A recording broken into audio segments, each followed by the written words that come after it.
Hi, Michael. Welcome to Furniture Success Podcast. How are you, Ahmet? Thank you very much for having me. I appreciate it. Good, good. It's good to see you. And Michael, could you tell us about yourself? Sure. Where to start? I grew up in the tri-state area, New Jersey, New York. Born in Montclair. Spent a lot of time in Hoboken, Clifton, stuff like that. As Mhm, a young adult, I took I moved into the city and took an apprenticeship with Victoria Campbell, who was the head of industrial design at FIT at the time. She was mhm, retiring and opening her own studio, and she was looking for a paid apprentice. Um, I started out really young in private school, got a great education, but was moved into public school, later grade school, so seventh, eighth grade, and then into high school, and just didn't really connect because I was so far, ahead of everybody, and I mhm. ended up not doing well in school. Okay. By the time I was 18, I had decided to leave school and Mhm, take this apprenticeship and learn furniture design. And really, we had a heavy focus on frame building and upholstery and shaping and things like that. And that's kind of where I got.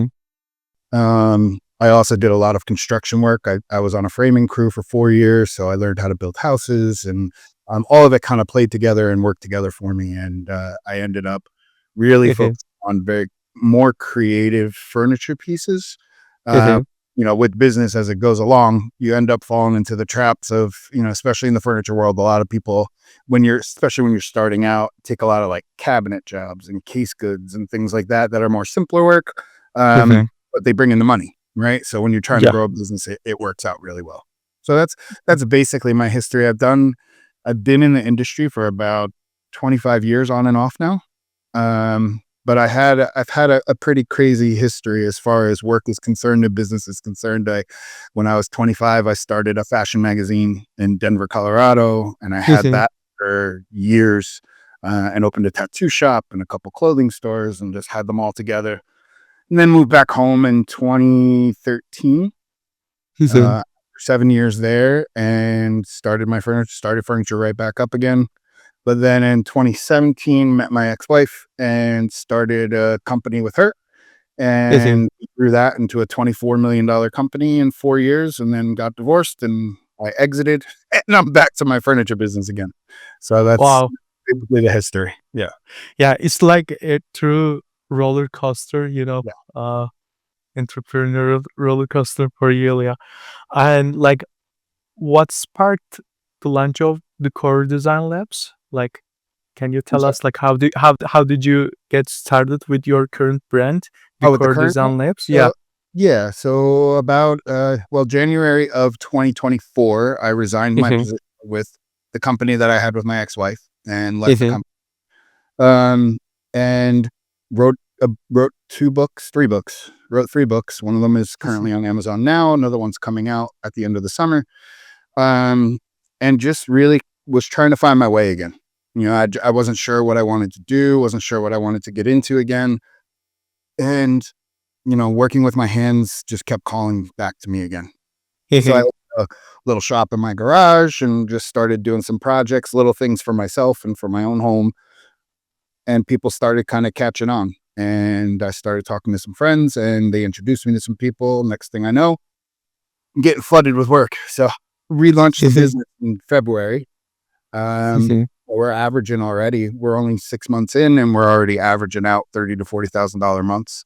So it's been very successful so far. Yeah. I've linked with a couple of developers. I'm getting all of their Mhm, case work and custom built-ins and stuff like that. mhm, Uh, just as of last week, probably kind of merging with a company called Furniture Brat here in Arizona. Um, mhm, Working in their space. They have a 14,000 square foot facility here in mhm, Arizona. They are a retail location, but they have a huge back end that I'm going to be blocking off 1,000 square feet and just kind of setting up shop there, and then offering mhm, custom services to their clients as well as my own. mhm. And like, these are mostly from your networks, right? Your Yeah, first jobs and this partnership, like yeah. these are all from your network. So how did you like keep your network like live Mhm. because you moved from New Jersey, New York area to Arizona, and you started from ground up. Like, Mhm. it's not easy, No, and it's not. people love you. Like, that's what I understand. And I'll come to your books after that, but Sure. I just wanna learn more about how do you build relationship with the Sure. people in the industry. Yeah. So for me, it's I'm a go getter, right? Like I don't just sit around and wait for things to happen. I try to really make things happen, and that's why I've had the successes I've had in different types of businesses throughout my career and throughout my life. Mhm, I have a tendency to just I'll just walk in a place and introduce myself and say, "Hey, this is what I do.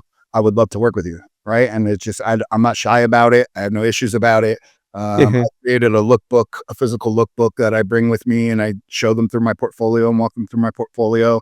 And just mhm, like this new partnership, literally last Wednesday, I was just driving by the place, decided to stop in, introduced myself, told them that I did custom furniture and they asked me to see my portfolio. I showed them. Within 20 minutes, they were asking me to move in.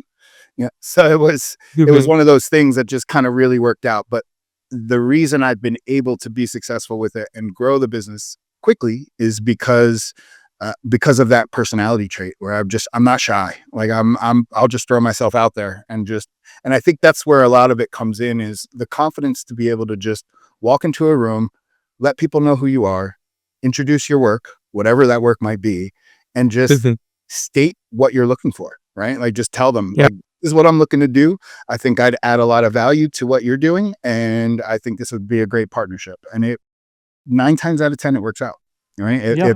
If they have a need for it and they have a desire for it or their clients do, then it's going to work out as long as you have a good footing and you're honest and you're open with people and you just let them know what the deal is. Mhm, And mhm, that's worked across my network, right? And I've pulled people in from into my network now currently that I've worked with in the past in other companies. Again, because of we moved out here, we moved our company here from New York City, the one that I had with my ex-wife. It's called Naboso. We moved mhm, that out here, and we were introduced. It's a health and wellness company, and mhm, because of that, I was introduced to a lot of high net worth individuals that really kind of introduced me to other people and developers and things like that. And that's really how it goes in. I just in that company, I was the relationship guy. I was the guy that was sent out by our board and my ex-wife, and I built the relationships. I developed the relationships, maintained the relationships for that company because of those personality traits that I have. And it just carries over into everything that I do, whether it's just normal everyday life or it's mhm. business. No. Yeah. And when you ask for it, like, people tend to help you, right? Like, if Yeah, you don't ask, they have no idea about yeah, you yeah. and If your you don't, business. I Yeah. mean, what's the worst that can happen? They say, no, we're not interested. You move on to the next place. I walked into 3 places that day. Mhm, One that I talked to, and they said that they already have enough custom furniture workers that they work with, and they just weren't looking to bring anybody else on board. mhm, One I walked into and just it didn't really do anything for me, right? It wasn't my style. It wasn't what I do. So it didn't really relate. And then this third one, it worked out because I asked. If you don't ask, you'll never get. And the worst that can happen is a no, and you just move on to the next one. It's the same thing in sales. And I think that's really where my strong suit really laid was in this mhm. aspect of it. Because I'm a relationship builder and maintainer, I'm able to really do well in any kind of sales environment. And that was really what I did with both of my other companies. And what I do now is just I'm a closer. And it's just my mother used to say when I was a kid that I could sell ice to an Eskimo, and it follows Wow. me through the rest of my life. So yeah. Wow. And, like, the biggest challenge you face as a design business owner today, like, what are your challenges? Like being open, asking, help from others or asking for partnerships, it doesn't fix all of the business problems, right? Yeah. And what are your challenges today?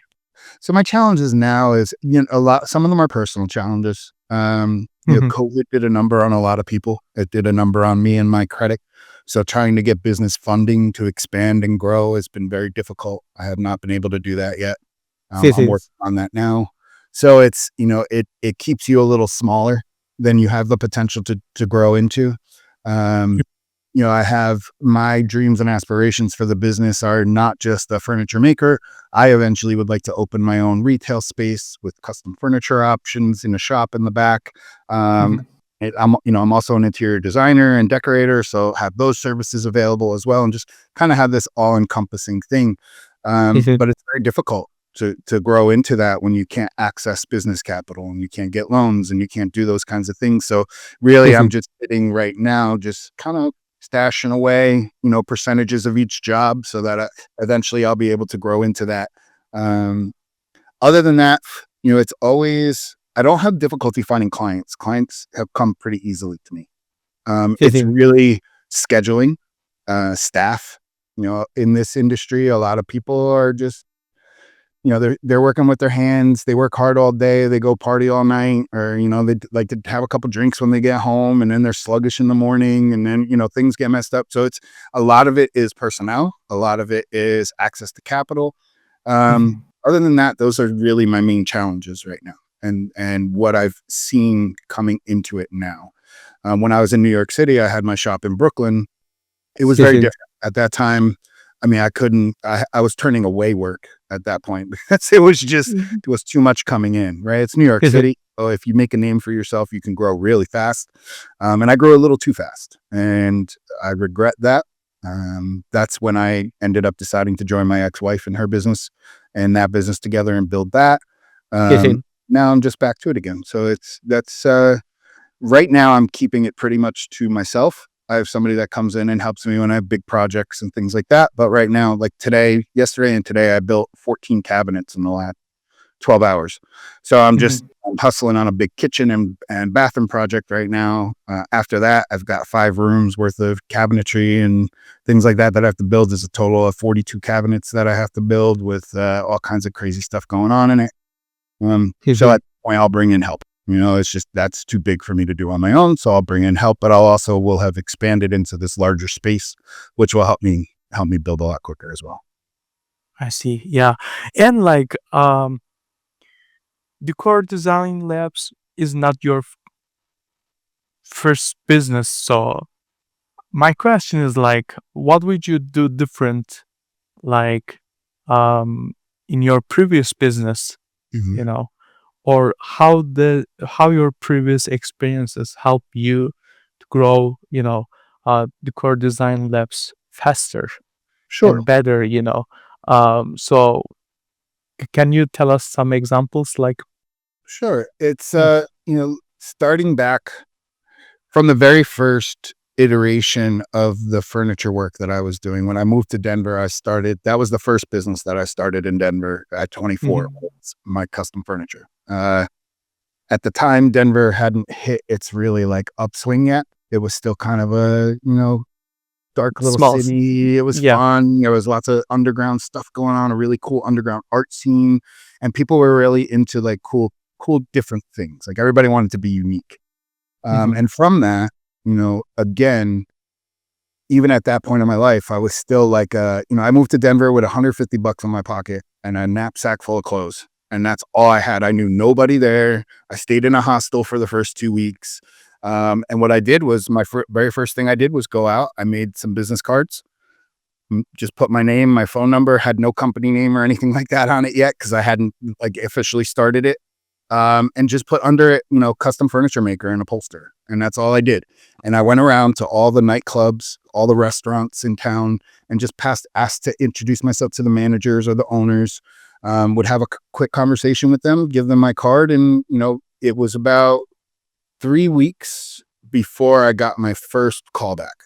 And the Well, first call that I got happened to be a anesthesiologist in like this really ritzy neighborhood in Denver, and it was a $65,000 job. Was my very first job with the business, and I went mhm. in and did all kinds of things like that. But what I took from that part of it alone was, again, asking for what you want. You have to, if people don't know you exist, they're not going to be able to hire you. So that was my very first thing, right? Was going into those places, getting that going. Once I did that, it allowed me to get my space, get a vehicle so I can get around to clients and do all the things that I needed to do. Um, After that, I started doing pieces because I was introduced into that world. I met a bunch of the um, Denver Nuggets players, the basketball players. Mhm. And I was doing part-time bouncing. I'm an ex-fighter, so I've trained martial arts my whole life, 35 years. And so I Oh. started doing bouncing and doing the door at a couple of spots, and that introduced me to even more players and more people on the up. And I would just talk to them, and I would invite them. And when I opened my first space on South Broadway in downtown Denver, it was a collaborative space with a jewelry designer, and we would rent out wall space to local artists, and we would throw First Friday events. And those First Friday events, I would invite everybody to. And that was another thing that I learned is, you know, creating a community is really important. And in whatever kind of business you're in, and having that community really helps push you forward because it introduces you to people and new people and things like that. So, I would do Mhm. every Friday, I'd bring in a band, I would go get some wine and just kind of open up the art gallery and sell art pieces. And I would do 3 or 4 furniture pieces. I did it really, I cheated, right? I'd go into Goodwill, which was right across the street. I'd find some Mhm. cool looking old furniture and I'd bring it back to my space and I would completely rip it apart and recreate it. With really cool, funky finishes and funky colored fabrics and just like really cool pieces, more artsy kind of pieces.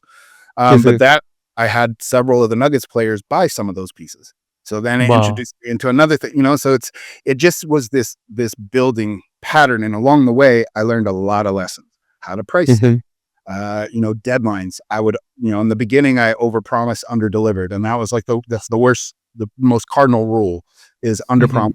overdeliver. Right. And that's the basic thing. So it took me a while to learn that. And then going into my fashion magazine and doing that stuff, it was really about relationship building because in that world, in the publication world, in the advertising world, it's really dependent on relationships. Because if Yep. you don't develop those relationships, people are not going to give you their money just to put a one-page ad in a little magazine that only has 30,000 copies a month. So Mhm. it's really they're investing in you and what you can do. So from there, uh, I had the idea of putting on fashion shows and nightclubs, and nobody had ever done it before. It wasn't like a big thing. Oh. So next thing I know, I reached out to one of the guys that I had done work for in his nightclub and told him, "Hey, I'm starting this new venture. I would love to throw a party in your club and build a runway in the middle of the club. And 2 hours into opening, I would love to have 15 girls walking down the runway in lingerie and bikinis and stuff like that." And I brought in 1,100 people my very first event into the nightclub. And from there on out, they started paying me $1,000 a night to bring people in and do the fashion shows and things like that. And we did that for 3 years. And it was like it turned into this huge Wow.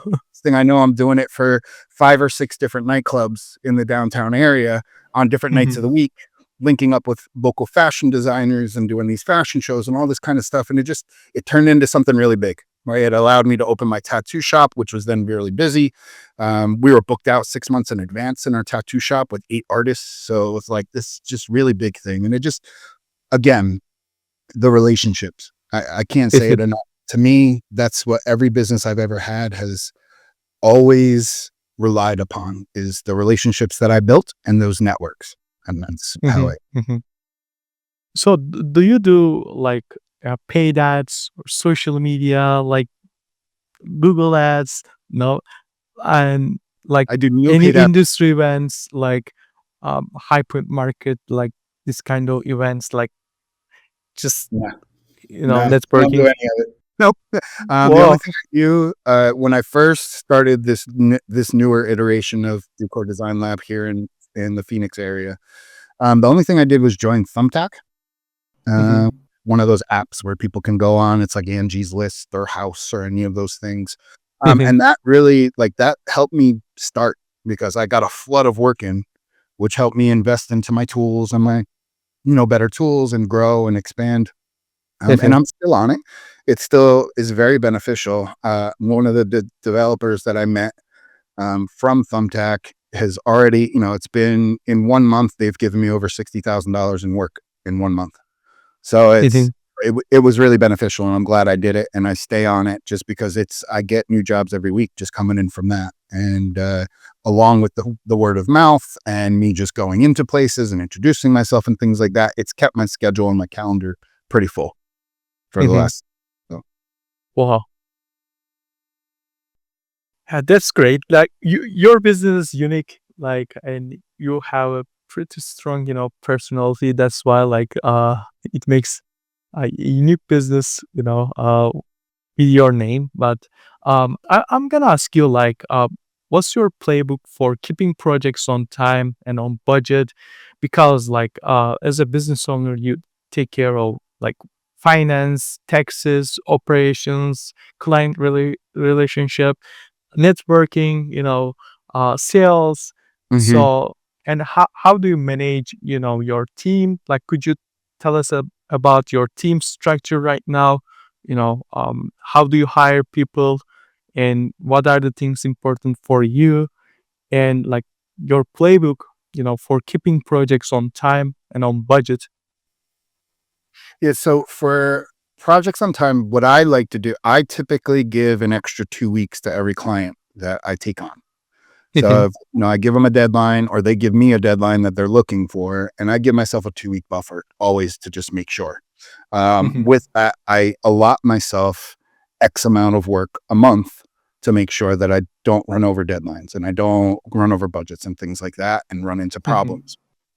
So my team pretty much is me, except for a helper. So I do it all. I handle all the networking. I handle all the business parts. I do have, an accountant.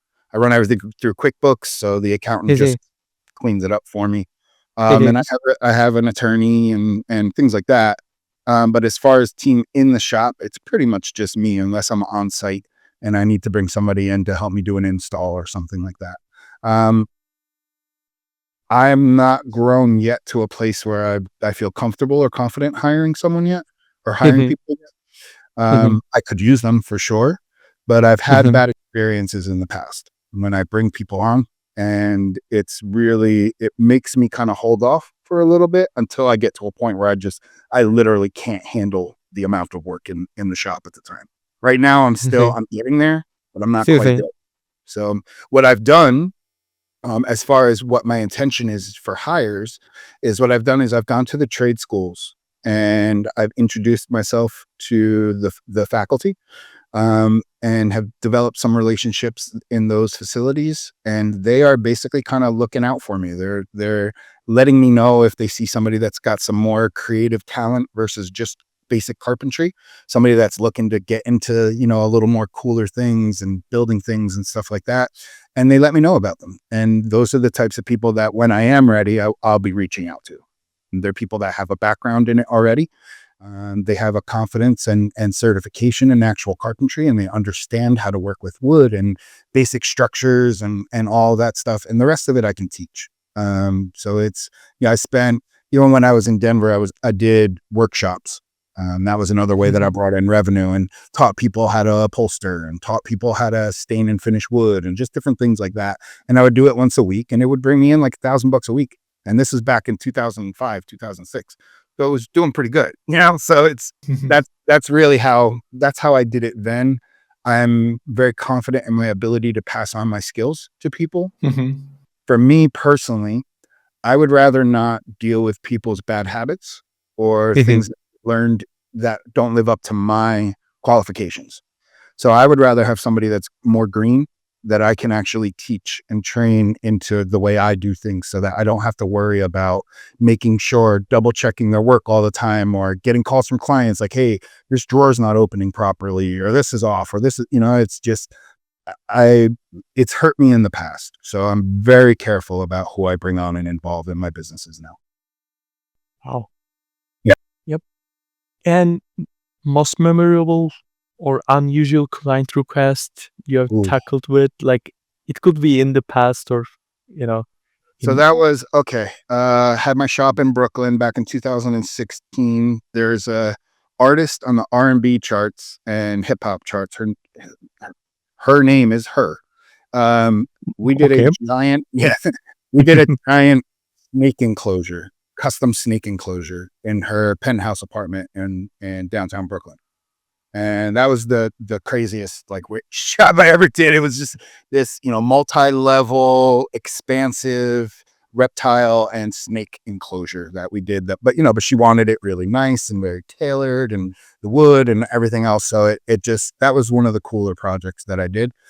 I also worked with and for Mark Jupiter for a while out of Brooklyn. He's a great designer, Mhm. beautiful work, super high quality. When my ex-wife got pregnant, we kind of just thought maybe I should get something that wasn't reliant on personal clients and things like that and just go get a salaried job. So I tried it for a couple months. Didn't really work out, but I learned a lot in the business aspect. Again, going back to like scheduling and things like that, I learned a lot from the way that he ran his company at the time. Mhm. And I implemented that, all of those lessons that I learned from him. I also learned a lot on the actual creation side and the fabrication side. There were things that I was doing wrong that I just had no idea of. And he taught me the right way to do them. And I took a lot of inspiration from his style and what he did. He works a lot with like live edge lumber, live edge trees, and a lot of metal work and combination of combining different materials and doing just these beautiful, gorgeous pieces of furniture. So that's pretty much how it was. But his pieces, his clients, he had a lot of celebrity clients. He did work for the Trumps. He did work for like all kinds of stuff like that. So it was really cool. We were on a lot of cool projects with some cool people and just some names I really can't mention, but Mhm. really cool things for sure. Wow. Yeah. And like, what's the biggest risk you've taken as a business owner, and how did it pan out? Like, Um, let's see. Biggest. because you pivot a lot in the past, like, you saw the, you know, top of the, journey, and also like you started from scratch again and again in your life. That's And why, I like, lost it. I lost it at one point too. It's I when I got married in 2017. Um, I was getting married to someone who was very, she's a doctor and made a lot of money. And now here I am, this lowly just furniture maker. I'm trying to get by. And I was keeping up with the Joneses a little bit, pulled some money that I probably shouldn't have pulled out of the business at the time for the wedding and things like that. But it also took a lot of my time away from my employees. At the time, I had 8 employees in Brooklyn that were working in the Mhm. shop. And I was sending them off to the jobs because we were, doing whatever we were doing for the wedding and all this other stuff. And she wanted me to be very involved in it. But that hurt my business, and I ended up losing my business because of it. I had multiple large clients started filing complaints with me, or not filing against me, but they started calling me like, "Hey, this is wrong. What's going on with this? What's happening with this?" Lo and behold, my employees were not showing up when they were supposed to show up. They weren't getting the work done that they were supposed to get done. They were messing things up and damaging things. And it really just put me in a big hole. And I had to close shop for a couple years, and just kind of recuperate from it and fix from it. Again, lots of lessons learned from that. That's just, Mhm. you don't do that. And it's just one of those things where I was younger, didn't quite have a full understanding of it yet. And just, again, I was trusting employees and people that didn't deserve that level of trust at the time. But it was my own fault, and you have to Mhm. learn those lessons and you have to pick yourself up and just get back to it. So that's what I did. Mhm. And like, one lesson you'll share with emerging designers starting their own firm, like new starters. I think if there was one thing that I could tell people is just always keep your eye on the ball, whether that's working with your employees, working with your clients, making sure that you're up on your schedule, making sure that you're up on your numbers, um, and just really putting the attention to the details that require. If you want to be a really high quality designer and get those top tier clients and make sure you're getting those really great projects and things like that, it all boils down to that. It all boils down to, do you have trustworthy people that you're working with? Are your numbers right so that you can make sure that you're growing or expanding the way you need to take on those kinds of clients? Do you have the proper equipment? Do you have all the things that you need? And down, straight down to the clients themselves. There's a lot of things that I've learned. One of the biggest lessons I've learned is people don't typically, if they don't have an understanding of the industry and the design industry themselves, then they have an idea what they want in their heads. But it's just an idea. And until you put it down on paper for them and let them see it, they don't have a full grasp or understanding of it. And a lot of things that happened along the way, a lot of those lessons that I learned were, um, people will change their minds a Mhm. lot. They say they want something and you bring it to them and they're like, what is that? That's not what I wanted. Well, that is what you wanted. I have it on paper. Right. But they don't understand. So then, it runs into problems, and you have to be a problem solver. You have to figure out how to be able to talk to people and get them to sway them in their opinions or their tastes sometimes, because something's not right, or it's not going to work, but they're pushing for it. You have to be able to stand your ground and let them know, I'm the professional. This is what I've done for 20 years. I understand this way better, and I would like for you to trust me and just let me do what needs to be done. But it's hard to do that. It's hard because you're relying on that check or that payment to come in to run your business and grow your business. You're relying on that to fill your calendar so that you're not missing out on business. So it's hard sometimes for a lot of people, and it was for myself in the beginning, to learn and be able to do that, to sit a client down and just say, I'm sorry, this is not right. You need to let me run with this and work this out for you. And again, it's hard to do, but that is one of the best things that you can do, because your clients end up trusting you more when they take your word and they trust you more, and that builds more of a verbal commitment within the community that you're building. It shows your confidence level, and people tend to trust Yeah. people that are confident, especially when it comes to business stuff and design stuff. Yeah. And sometimes, like, when everything goes smooth, like flawless, and but it's okay, it's expected, and there is no perceived indifference. But sometimes, if you come and fix the problems, it's more. It means sometimes more customer satisfaction, and they, they are more happy when they see how they take care of them, when they say something, and even it boosts customer satisfaction, based on my experience as well, like, because, like, as you mentioned, like, people, they forget about what they want at the beginning. Yeah, Yep, that and happens. they try to change the project, you know, to the completely different side, and and things gets harder. And, like, how do you manage cash flow when projects have long timelines? It's hard to manage, especially for the beginners. So how do you plan it? So it's big. I mean, it really is. What I do is, the minute I get a deposit from a client, I buy the Okay. materials right away. My supplier allows me to store materials in their Okay. facility. So it's a program that they have. So, the minute I get the money in, deposits, whatever it is, I buy any and all materials that I need for that job, even if they're going to sit there for 2 months until I get to it. I buy them, make sure that I have them. That gives me a basic ground level. Okay, what else do I have to work with? This is what I have left over from each of those jobs. This is what I can do. This is what I can't do. I Okay. make sure that I always have an emergency fund in my business account of at least $20,000, so that if anything was to ever happen, I know that I have that backup. Mhm. One of the best things that I could say, you asked me before on another lesson, like, something that I could tell, up and comers and new people in the industry. Mhm. People will try to change things on you all the time. I put a policy in years ago, and I've never strayed away from it, that a change order needs to be agreed upon in writing, no matter what. And if there's an additional cost to that change order, it needs to be paid up front. And I have that on my contracts, on my agreements. And it's because people will change their mind again after you've done the work and deliver it to them. They're like, no, I didn't want that. Well, no, you signed off on it. This is what you asked for, and it's already paid for. Right. And then Mhm. I ran into in the beginning where people would do that to me. I wouldn't get it in writing. I would just say, okay, and just add it to the end invoice. And then they wouldn't want to pay because they changed their mind again. So that's why I Mhm. implement that policy, and it's worked for me incredibly well, because I don't have those problems anymore. It's like, no, Mhm. we in writing, you paid for it, done.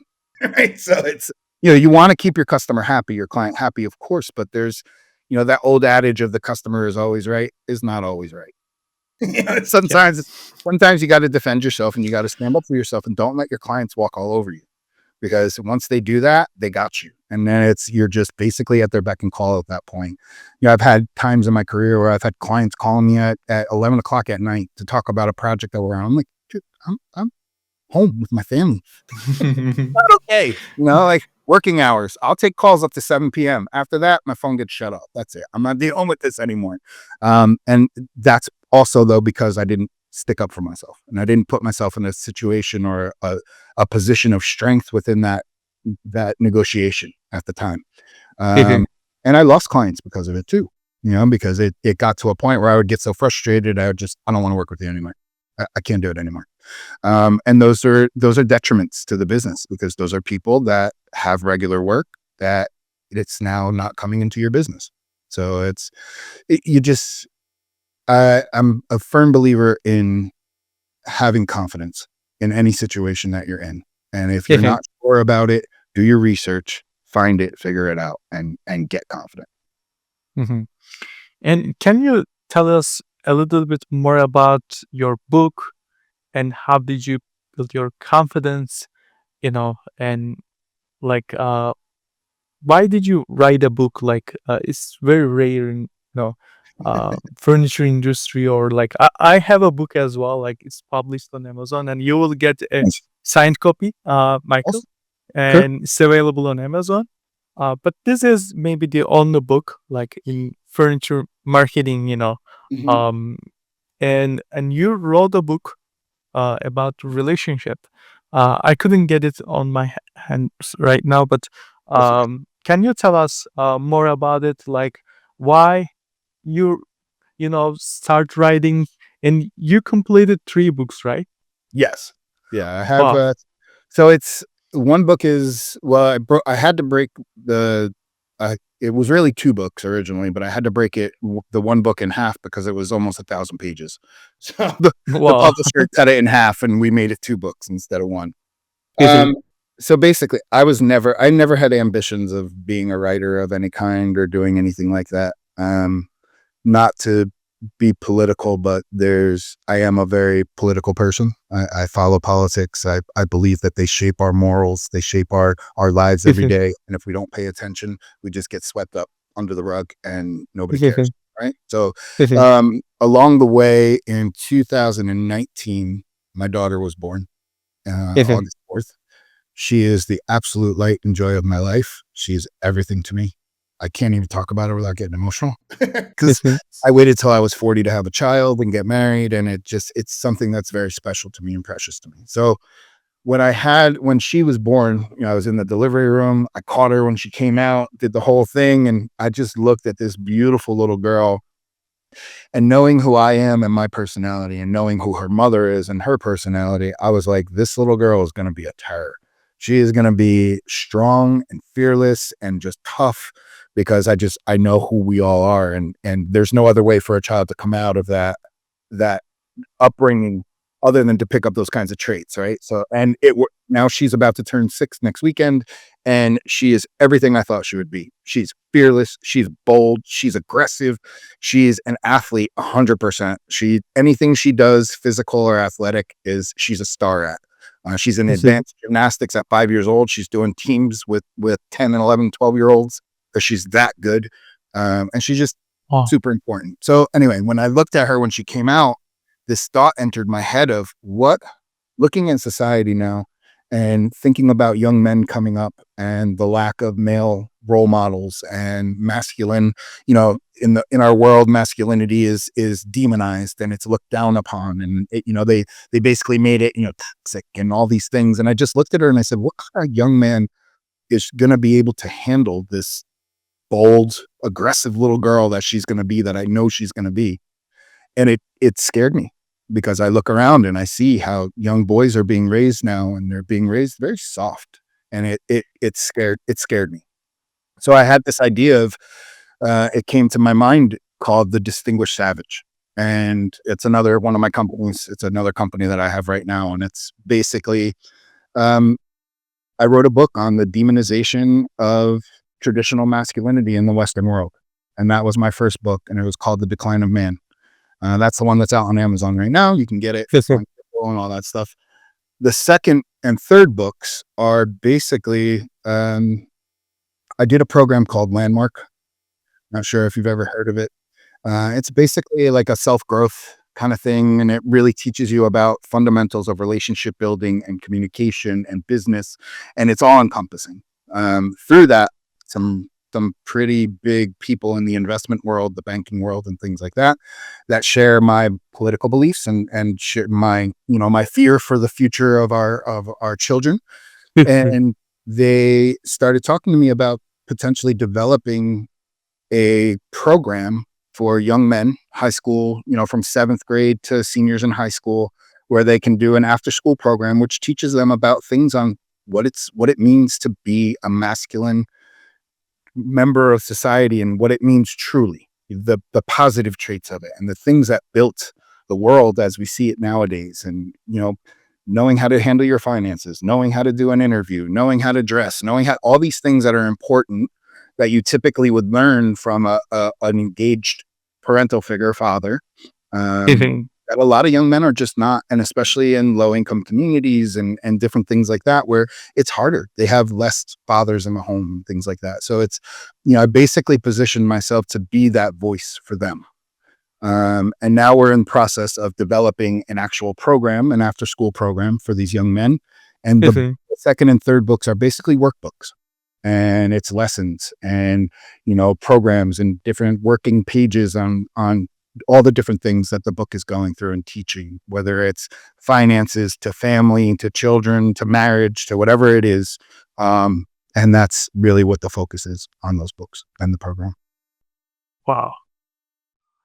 Wow. Yeah. It's good. It's good. Very like you are very productive, and it's important. Like you share your experience. People sometimes, especially on those topics like relationship, dating, like they have nothing to share with other people.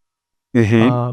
But for people like you, like you're an entrepreneur, father, and you've been in this industry for a long amount of time, Mm-hmm. you know how to do networking, how to grow business, and definitely you are a role model for most of the young people, you Thank know, you. and yeah, and maybe like it- it's very nice of you sharing, it with the uh people, and like it's like 10-20 bucks or something, and you Yeah. can go and read it and Yep. learn. Yeah.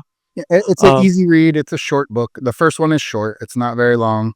It's an easy read, but it basically lays out the groundwork for the way I think about what happened to men in our society over the last 100 years. It's been a slow burn and a slow decline, but little by little, they've just been kind of taking men out of everything and installing women, which is, there's equal rights, all this stuff. Those are great things.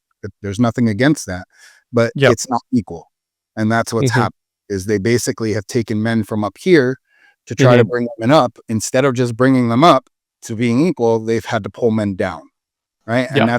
And that's what you see every day. You see weakness in our society. You see all the violence and all the things that are going on, poor children that are, being trafficked and all these horrible, horrible things you hear about every day. Um, and I fully believe that it is a construct that has basically just pulled men out of the highlight and spotlight in society. And because of that, it's made men weak because we Yep. don't have the support. We don't have those institutions that we used to have that kept us strong and kept us involved in our communities. We've been pushed down and we've been told that we're no good or we're toxic because we want to defend and we want to provide and we want to protect the things that we're supposed to do as men. And it's really, I think it's been a detriment. So, And from my perspective is um like there are good and bad people, in the world. mhm, And the problem with good people, like they're okay with mediocre, mhm, average results in their life. yep, And but for bad people, like they are more ambitious, mhm, for money, for relationship, for yeah, everything. notoriety, And all of it. they are in power right now, in Mhm, most places in the world, yeah, and they manage other people. They're they have companies, or mhm, politics, doesn't matter. yeah, And like for me, like being good is not enough. Like you need to fight for it. uh and protect other good people, because like we are under attack, to be honest. Like that's my point of view. That's why I used to be a software engineer at corporate, jobs. And I thought like it's very selfish, I need to start my own company, Yeah. and I need to be brave, uh bold, Hmm. it was scary, but I accept the challenge, and start working on my business. Sure. And yeah. So as you know, like our listeners are from furniture industry, Hmm. and what is next for Decor Design Labs? Sure. How do you want to grow it? Yeah, so right now I'm still doing a lot of the custom work. And Mhm, ultimately my goal is in the next 6 months to 12 months to get away from that and really start doing my work, the things that I want to do, the things that I see in my mhm, head and in my heart that I want to produce and fabricate and make. I look at furniture as art. I don't look at it mhm, as, something that's just a sofa, and like I look at it and my takes and perception of things are come very much more from the artistic world. I'm a musician, I paint, I draw, I sculpt, I do all these different things. So it's natural for me to incorporate that into my furniture as well. So I'm really, my goal is to within the next 6 months to 12 months is start getting away from the custom side, start producing my own collections and my own pieces. Now with mhm, this new relationship that I told you about, moving into the space with the retail space, I have a showroom that I can put my pieces in that have a that have a lot of traffic. So I can start to build that up. Along with that, I'm going to start doing a lot of the trade shows and conferences and things like that, and have mhm, booths and things like that and start pushing that. I learned a lot about that with the last company that I had with my ex-wife because we did mhm. 14 to 20 shows a year. Wow. They were all international. The majority of them were international. I did shows in Germany, Australia. We did South Korea, Japan. So we've been all over the place doing this.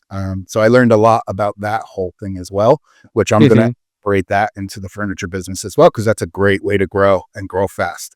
You get yourself in front of a couple thousand people in a weekend showing your work, and it blows you up, and it can yeah. really explode you. So, um, that's really the direction that I plan on taking this. I also plan on having my own facility within the next maybe 2 to 3 years, my own Mhm, retail space where I will also have my interior design and interior decorating services. I'm getting my real estate license so that I can, my goal is I want to be able to sell you a house, furnish the house, like all encompassing, mhm, design, decorate the house, furnish the house, all of it. And mhm, I want it to be a one-stop shop for homeowners and for businesses. mhm, I do a lot of commercial work, so I'd like it for businesses and for residential as well. But mhm. those are really my goals, and that's what I'm working towards right now. I'm building the business based on those goals, so that I can get to them as quickly as I can. Yeah, perfect. And some of my clients, like they had recently, like they have partnership with developers, Mhm. and like they use like it's like kind of high end furniture thing. Like it doesn't work for low end furniture, but Mhm. for high end, like they use the developers, house for displaying their arts and products, custom furnitures, Grant, and they got really good sales. And also like they use it for their store visitors. Hey, we have a you know house display home that you can visit now. And sure. and they sold like a really good like amount of furniture just from you know that partnership with real estate agents, developers. It's not just for interior designers, for custom furniture makers. Like there are tons of opportunities with the developers and other people in the real estate industry. Yeah, it was really nice to have you, Michael, in this show. And would you like to add something like um any exciting thing, like you didn't publish your third or second book Second or yet, third book right? haven't been published yet, no. So those Yeah. will be coming out. Hopefully, the Hmm. second book will be coming out September or October, Hmm. and the third book early next year. Hmm. It's just a matter of it's a lot of content to edit. the editing is taking Mhm. forever. Yeah. And then, the book, the cover designs and all that kind of stuff. So it takes a little bit. And my Mhm. focus has definitely been pulled more towards the furniture now because I've gotten very busy. Mhm. I'm booked out right now through October. So, Wow. I'm booked out 4 months in advance right now for Mhm. work. So it's going really good, but it also Mhm. doesn't allow me a lot of time for some of my other projects that I'm working on. So I have to kind of pick and choose what I get to do and when I get to do it right now because I'm just Mhm. swamped. Mhm. And on top of it, I have a 5-year-old daughter who I have about 75% of the time. So that's tough. I have a fiance. We're getting married next July. Uh, Wow. that takes a lot of my energy and time away as well. So there's a lot going on. Yeah. Wow. Yeah. And do you work locally or like do you ship your products to other states as well? Like yeah. So Yeah, I do a lot of my work locally, but I mhm. do have some clients back in New York. I have some in California. So when they need stuff, I Mhm. have no problem producing it and shipping it for them. All right. Yeah, that's perfect because I was gonna ask you about your contact information, like for any possible, partnerships or anyone who is interested in like growing, Sure. personal relationship as well, entrepreneurial journey. So can you share your best contact information, Sure. like how people can Yeah, it's Michael just Imperatore. Mhm. My email is michael at Decor Design Labs, plural.com. Hehe. Uh, you can even reach me out. My phone number is 917-623-8258. Still kept my Hehe. New York number because you know how hard those are to get. Hehe. So, yeah, that's my contact information. I am based in Chandler, Arizona, just a little southeast of Phoenix, a couple minutes. Hehe. Uh, it's a beautiful place. People are great, and I would love to talk to anybody that needs help. You can always reach out to me. I love sharing knowledge. I love sharing information with people, and I love helping people. So if anybody's looking for someone experienced to help them guide them a little bit, feel free to Mhm. reach out. Yeah, perfect. Thank you for participating in Furniture Success Podcast, Michael. Absolutely. Thank you, Yeah, Ahmet. Appreciate you. thank you. Bye. Take care.